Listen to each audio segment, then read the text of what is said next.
Juliette Volcler, I would like to say a few things. Ivar, who just played the solo, will do a presentation tomorrow afternoon. And Emily, who played the first set, is doing a workshop tomorrow morning at the VIM from 10 o'clock. So if you're interested, you're welcome. There's also a newsletter if you want to keep in touch for further information for the next editions. And now I would like to introduce you to Juliette Volcler, who came from France. She is right now a gardener, but she is also an independent researcher, and she does research in sound studies. She published 3 books that are really interesting and that I highly recommend for people who read in French. The first book is called Le son comme arme, the sound as weapon. The second one is called Contrôle. It's about a research about a person in the US who came from the theater world and developed research on sound and how to influence masses. And the third book is called L'orchestration du quotidien, orchestration of everyday life.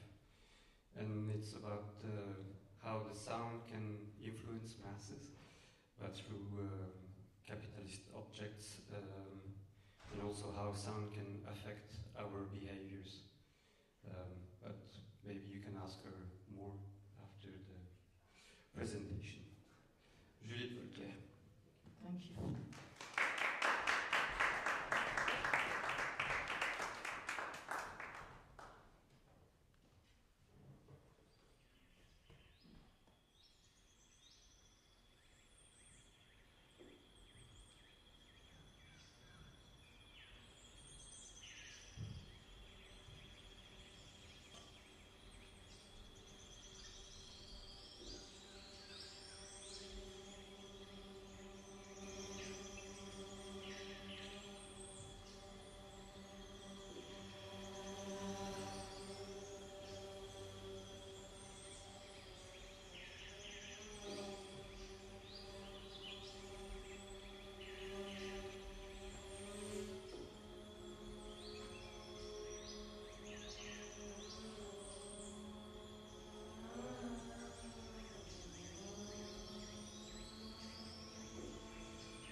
In 1626, in his New Atlantis, English statesman and philosopher Francis Bacon imagined an island where scholars belonged to the highest social class and ruled a technological and spiritual utopia. The abbot, talking to a European visitor, openly boasted about his brotherhood's achievements. I quote, "We have also sound houses where we practice and demonstrate all sounds and their generation. We have harmonies, which you have not, of quarter sounds and lesser slides of sounds. Diverse instruments of music, likewise to you unknown, some sweeter than any you have, together with bells and rings that are dainty and sweet. We represent small sounds as great and deep. Likewise, great sounds extenuate and sharp. We make diverse tremblings and warblings of sounds, which in their original are entire. We represent and imitate all articulate sounds and letters, and the voices and notes of beasts and birds. We have certain helps which, set to the ear, do further the hearing greatly. We also have diverse, strange and artificial echoes, reflecting the voice many times, and as it were tossing it, and some that give back the voice louder than it came, some shriller and some deeper. We have also means to convey sounds in trunks and pipes, in strange lines and distances. Francis Bacon was a baron, a viscount, Lord Chancellor of England under King James I. He was corrupted, disgraced, and he hoped philosophy could help him regain the mighty's attention. His new Atlantis was a policy proposal. It modernized, for the 17th century, the Platonic ideal of philosophers' kings and of a musical harmony trickling down on the social sphere in order to organize it in the best possible manner. Bacon died the very year he wrote that short story. 4 centuries later, we can decipher throughout its pages the conceptual origins of microtonal compositions and the phone, recording, psychoacoustics, synthesizers and microphones, electroacoustics, sound design, architectural acoustics, digital editing, MP3, and sound specialization. The conceptual origins of modern sound that the West long dreamed of before it actually materialized in objects, uses, and modes of attention to the world. When I discovered those sound houses some 15 years ago, I was thrilled. Today, I would hardly exaggerate if I said they feel like yet another marketing brochure. What happened within those 15 years? Giant advertising posters for high adrenaline audiobooks produced by a multinational company have popped up in cities. Sound logos have proliferated in public and private spaces. Sound or voice assistance has grown in the smallest corners of our attention as the digitalization of reality progressed. Industrial podcast companies have started to repeat again and again that the great benefit of sound is that we can do something else at the same time. No productivity loss induced, but a steady growth of our skills as efficient individuals. All in all, what happened was the development in the auditory field of what philosopher gardener Aurélien Berland calls in his book Terre et Liberté, the fantasy of liberation, by which he means the dream of constantly facilitating daily life through technology, of emancipating hedonistically from material chores viewed as degrading, of augmenting the world with a digital layer that is supposedly transparent and immaterial, even if it is in fact grounded on an infrastructure of mines, cables, machines, exploitation of global south countries, of industry workers, and of the non-human. Things have changed in a very different way too. Sound studies, an interdisciplinary field of studies on sound and listening, finally reached France through the publication of translated books and the organization of academic conferences. That meant a great move towards the historicization and the de-essentialization of sound, as well as many new discussions. During the same decade and a half, ecological and philosophical approaches have asserted the pressing need for the human species to radically change its representations and the way it establishes its relationships to the living and the unliving. Those approaches have popularized other ways of building stories and building science, based on situated experience, emotions, and modes of inhabiting the world. In reality, all these had already been theorized and established by ecofeminists in the 1970s, who themselves drew on uses developed in indigenous peasant and fisher communities. Finally, on a more personal level, I read and listened to feminist, decolonial, and disability analysis much more frequently. These also are basically situated, and therefore they empower a great variety of bodies and cultures that belong to the minorities. To say it otherwise, I totally rebalanced my book and sound libraries that used to be male, white, and ableist by default. Today, Bacon's utopia appears to me as the bullet list of everything we need to get rid of. It is self-centered, based on efficiency, performance, and the spectacular. It takes pride in conquest, patriarchy, and constant innovation.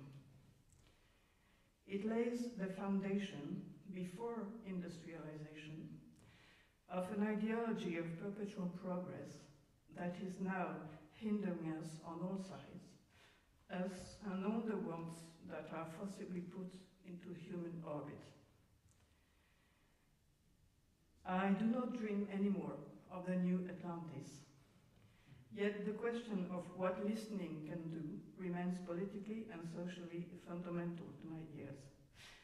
Not what sound can do, I insist, but what listening can do.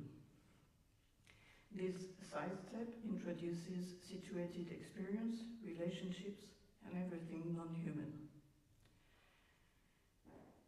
If we turn away one moment from the kilometers of pipes and the catalogs of innovation that the new Atlantis advertises, we could follow another lead that has been massively abandoned in the West. Rediscover our industrialized mammal ears, use them in various listening modes, and let us be affected by what they can teach us. Listening can be a very valuable tool in a radical ecology.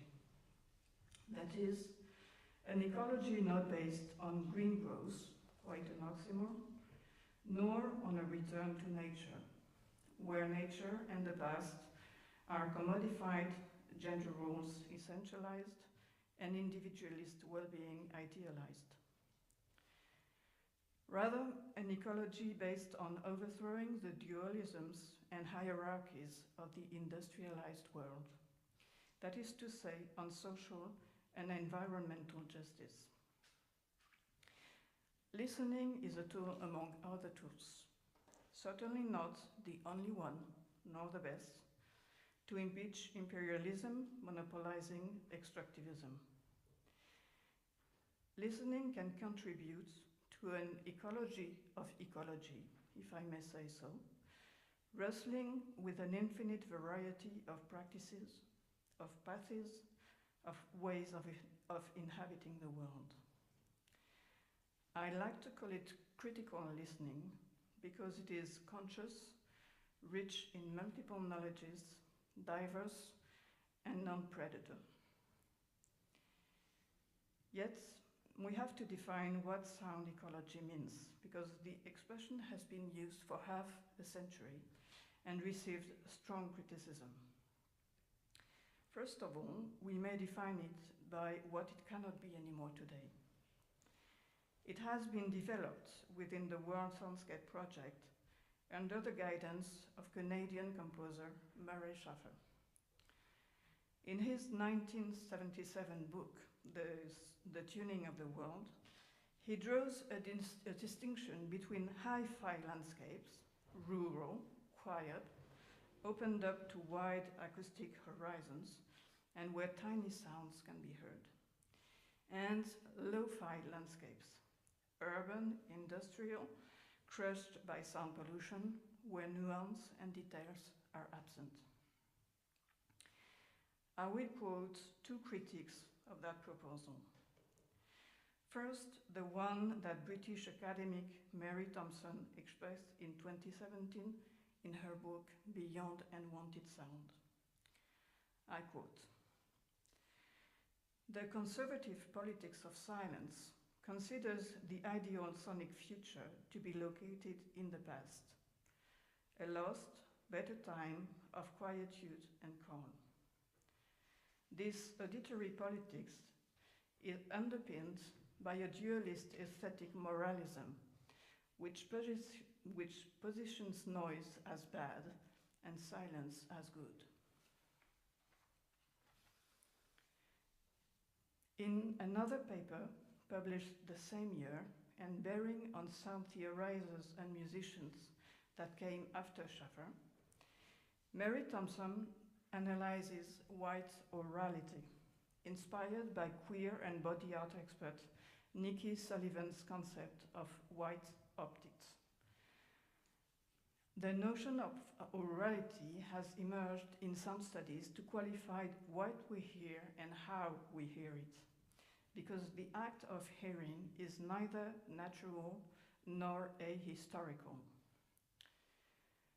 Thompson writes, "White orality can be understood as not just relying upon, but actively producing a series of bifurcations in its hearing with. It amplifies the materiality of sound itself while muffling its sociality. It amplifies urological sound art and, in the process, muffles other sonic practices. It amplifies dualisms of nature, culture, matter, meaning, real representation, sound art, music, and muffles boundary work, all the while invisibilizing its own constitutive presence in hearing the ontological conditions of sound itself. In other words, white orality considers itself as transparent, universal, neutral, and only perceives in the sound field what seems to confirm that self-indulging idealism." The second critique to Schafer's sound ecology that I wish to quote is that of media historian Jonathan Stern. He draws on academic Keir Keightley's work on high fidelity. Keightley stated that hi-fi was built up in the 1960s as, I quote, "a high masculine individualistic art that allowed men to escape the domestic sphere considered as feminine and low." Stern concludes, "Even if Schafer's ideological conceptions are clearly anti-modernist and anti-consumerist at the same time, he uses the same vocabulary of the escape, and the very definition of the hi-fi soundscape is shaped by the aesthetics of hi-fi recording and hi-fi systems of the middle-class living rooms. Therefore, hi-fi culture shaped at the same time the theory and the practice of sound ecology works, at least in its first formal assertions and documents." In other words, that sound ecology does not question the technological assumptions of the audio industry, nor its modes of representation, and it relies on the same class and gender biases. This is true not only as far as its founding works are concerned, but also for its later developments. Bioacoustician and composer Bernie Krause, among others, dedicates himself to educate the public about the consequences of human domination on the acoustic world. In the 1980s, he categorized naturalist sounds as belonging to the biophony, sounds emitted by the living organisms, and the geophony, sounds emitted by the natural elements. And his colleague Stuart Gage later added the anthropophony, sounds emitted by the human species. Together with 6 other researchers, and they signed a paper in 2011 to explain their theory of the ecology of the soundscape, defined as the science of sound in the landscape. That ecology is based on collecting recordings, carefully archiving and preserving them, developing quantitative field analysis, and studying animal communications. It works at objectifying the evolutions in the sonic environment. It aims at enforcing a better balance between the temporalities, the amplitudes, and the frequencies of the anthropophony, which are overwhelming, and that of the biophony, which disappear or try to adapt. The inputs of that research are numerous, and they get some fair amount of media visibility. Nonetheless, I do not consider that theory as adequate or satisfying to build a radical sound ecology.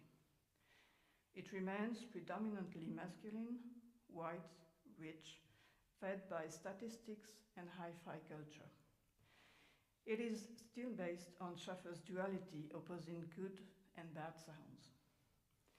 In its representation, the wilderness appears as a lost paradise. That ecology, through the use of audio technologies, heavily relies on human extractivism and exceptionalism, but never considers them as part of the problem. One of the 8 scientists who signed the paper I have quoted, US Professor Brian Pijanovsky, published a sort of Indiana Jones video 3 years later, in which he was wearing a colonial suit to share his ecologic adventures in a jungle, with heroic Hollywood music in the background. Such an accumulation of caricatures certainly does not reflect the much finer practices of the numerous other persons dedicated to sound ecology. Yet it does underline the unconscious biases of that school of thought, which hunts down the last square inches of silence, to use an expression coined by Gordon Hampton, thanks to an intensive use of planes and state-of-the-art audio technologies in order to design heartbreaking, immersive events. The focus on the non-human really is a focus on human technologies and achievements.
a sound ecology today means to question our aesthetic and ethical relationship to the non-human and to take into account all those criticisms.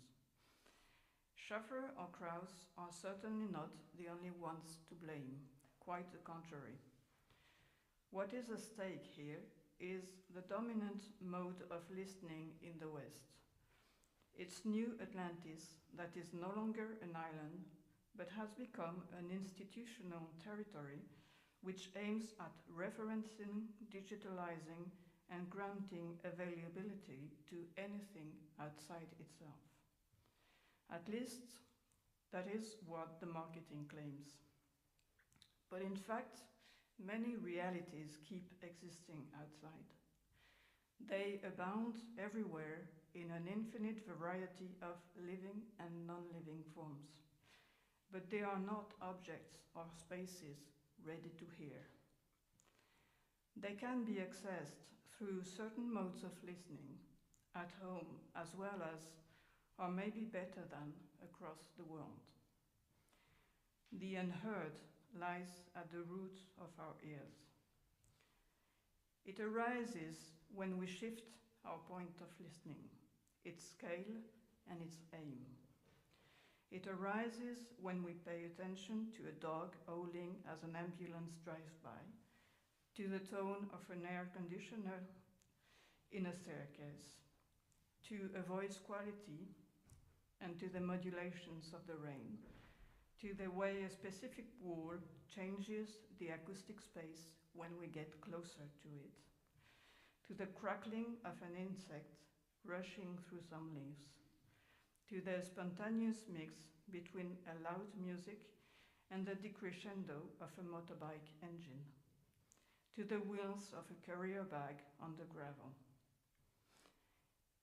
Maybe our progress will be measured in the future according to what we will not explore, not discover, not conquer. Art historian Estelle Zong-Mengal writes in her book Apprendre à voir that in the 19th century, a rich naturalist movement emerged thanks to women who wished to observe the animal and vegetal species where they lived, often without many possibilities to leave. That school of thought was despised and overshadowed by a later tradition set up by men, that of the wilderness, of virile adventures, of great achievement tales. Estelle Zong-Mengal quotes the words of one of these pioneers, Juliette Volcler, and then adds, "She does not want to learn to know the other living beings in order to overcome her ignorance, but in order to inhabit the world differently." Knowing for Juliette Volcler opens up another world, a world made of attention relationships to non-human living beings that are very close parents to us and very different cohabitants at the same time. Zong-Mengal also writes elsewhere, knowing that the perception of the living world that we develop in fact depends on our practices and on a range of affordances opened or closed by those practices, is indeed excellent news in our present situation for those who notice the limits of our eyes regarding the other living beings. Because it means that to see the living world is something that can be learned. In other words, to perceive differently is a process, not an established piece of knowledge. It implies to radically question the position that we grant ourselves, as well as the representations and the practices that stem from it. To stop from overhanging and dive into interdependence. The new Atlantis is built up in buildings, studios, programs, broadcasting techniques, sound cultures, but mainly, more basically, in what we hear and what we don't hear, and how we hear and don't hear. We cannot count our sounds out of the whole equation. Working on how we hear and don't hear is probably the central task of sound ecology in the 21st century. In 2018, Italian architect and musician Nicola Di Croce coined the concept of multi-species sound ecology. That is to say, an ecology where the human species is not the only one negotiating, where all the non-human is included. He identifies various practices that experiment listening or sound as a political possibility, to quote philosopher Salome Foglin. He unfolds in the sonic world the importance of affects and relationships that Estelle Zong-Mengal describes in the visual world. He insists on the necessity to get rid of anthropocentrism, to consider the other animal species as well as the non-living as proper subjects, and, I quote him, to attune to what disturbs us. In other words, the human hearing can no longer serve as the measure of the sonic world. Nicola Di Croce does not forget to take into account the inequalities on which the anthropophony is based, as vulnerable people and the non-human are similarly rejected from the Western planning of the sonic world. Indeed, as far as urbanism and work organization go in rich countries, silence is planned in wealthy suburbs and intellectual professions, and loud sound is planned in poor neighborhoods and blue-collar jobs. The superior classes, as economic and political decision makers, order the production of noise, outsource it far from where they live, and can indulge in the aesthetic and cognitive pleasures of a good acoustic environment. To draw upon Nicola Di Croce's suggestions, a radical sound ecology will need to distribute equally auditory respite and comfortable acoustic conditions. It will therefore imply a democratic approach of the public sound space as part of the commons. In that struggle against inequalities within the human species, silence will not be enough. The racket of political demonstrations, the chaos of popular celebrations, the unpredictability of sound expressions, the eruption of the outside world in our inner spaces probably appear as the best allies of the non-human. Such an ecology will need to open up what and how we hear to the other, to dissonance, to noise. Composer Pauline Oliveros wrote in 2005, "Deep listening comes from noticing my listening or listening to my listening." She invited everyone to train their ears through regular and various exercises. There are many possibilities. Jean-Paul Thibault, a French sociologist from the Centre de Recherche sur l'Espace Sonore et l'Environnement Urbain, Cresson, suggests that when observing territories, one should, I quote, develop a posture of openness to our surroundings and adopt an attitude of disengagement or letting go, coming as close as possible to a floating ear and unfocused attention. He adds, "We refer to this as atmospheric ethnography because It is a matter of experimenting with a device for paying attention to the pervasive. To do this, we carry out a form of inquiry that is both immersed, plural, collective, and evolving. Academic Barry Blesser and independent researcher Linda Ruth Salter advise us to train, just like bats, dolphins, some blind people, and native peoples, to navigate spaces with our ears and to learn about that unique sensory subculture that is echolocation. To learn not to listen to sound events, but to their propagation.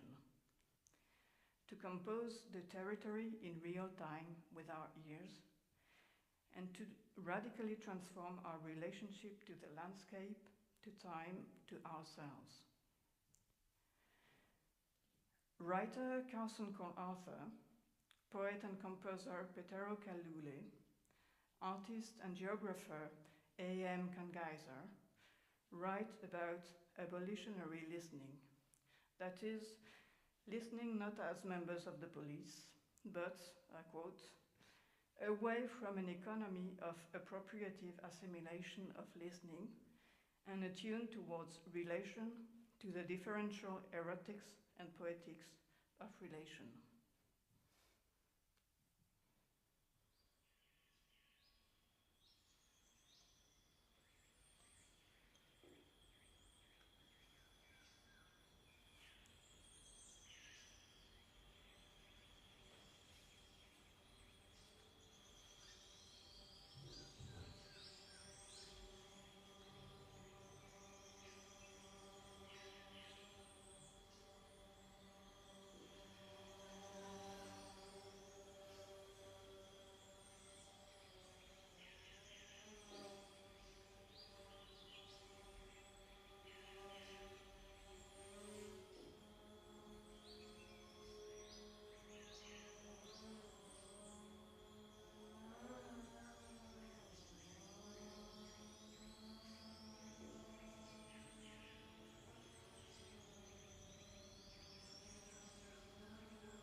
Can listening change the world?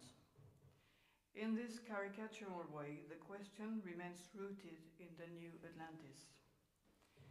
Yet, critical listening and its multiple modalities are indeed tools to change our relationships to the world.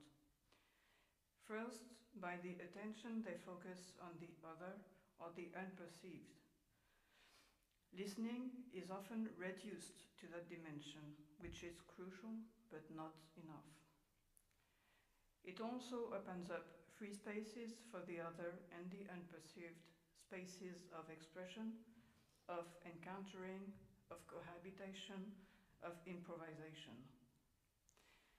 Last but not least, listening can transform orality, how we listen, and therefore transform ourselves, our relationship to others, our collective representations.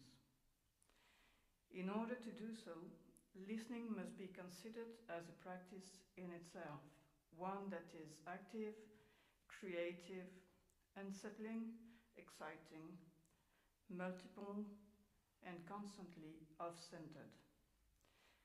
Listening can become a habitat. And you have heard 3 times the 2 first minutes of a piece by Iga van den Hove, Las Voces del Bosque Madidi, the voices of the Madidi forest, which she composed in 2022 in a national park in the Bolivian Amazon, and you can listen to the full piece on her SoundCloud. Thank you.